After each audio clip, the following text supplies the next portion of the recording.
এই মাহি, সামনের ওই জায়গাটায় আমাকে একটা রিল বানায় দে না।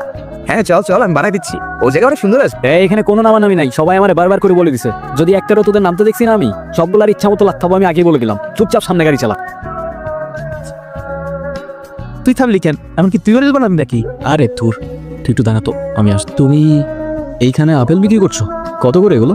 5 টাকা। আমার কাছে তো ভাঙতি নাই। আমার কাছেও নাই। আচ্ছা তুমি এটা রাখো রাখো রাখো। আপনি এমনি নিয়ে যান। হঠাৎ করেই কেমন যেন সবকিছু থমকে গিয়েছিল। নিঃশ্বাস থেকে শুরু করে পৃথিবীর প্রত্যেকটা শব্দ আমি খুব স্পষ্টভাবে শুনতে পাচ্ছিল। প্রকৃতি যেন আমার কানে ফিস ফিস করে বলছিল, তাকে হাসলে লাগে মায়াবতী কিংবা অসহায়, হঠাৎ করে থমকে গিয়েও ইচ্ছের আদায় সায়। অচেনা এই পথের পথিক পথ হারিয়ে যায়, আর মায়ার জালেই মায়া কাটে চোখের ইশারায়। কি রে, কতক্ষণ ধরে দাঁড়া আছি এখানে? কই তোর রামু কাকা কই? আরে আমার কাকা তো কলই ধরতেছে না। আর এদিকে তো তেমন কেউ একটা আসেও না যে কাউরে জিজ্ঞাসা করবো, তাই না? তো ঠিকঠাক খোঁজ খবর নিবি না? মানে আমাদের সবার মাঝখানে একটা মেয়ে দাঁড়ায়, ওর কষ্ট হচ্ছে না?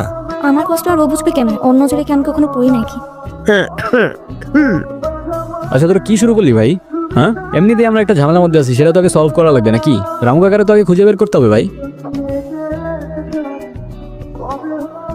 ও, আপনারাই শহর থেকে আইছেন? আরে হ্যাঁ কাকা, আপনারে কতক্ষণ ধরে কল করতেছি, আপনি দেখেন না? এখানে মোবাইলের লাইন থাকে না, আয় না আমার লাগে। যাইবো নাকি? আগুন জ্বালান যাইবো, নিভানো যাইবো। এই আগুন দিয়ে আবার মানুষও মারান দেয়। এই রামু কাকা আবার কোনো সিরিয়াল কিলার নাকি? আরে দূর কাকা, আমরা অনেক টায়ার্ড তো, তাহলে আমরা রেস্ট টেস্ট নেই। আপনি তাহলে যান নাকি? হ্যাঁ জামুই তো, আমি তো জামুই। আমি কেন থাকবো আইসি নাকি? সকালে দেখা হচ্ছে। এই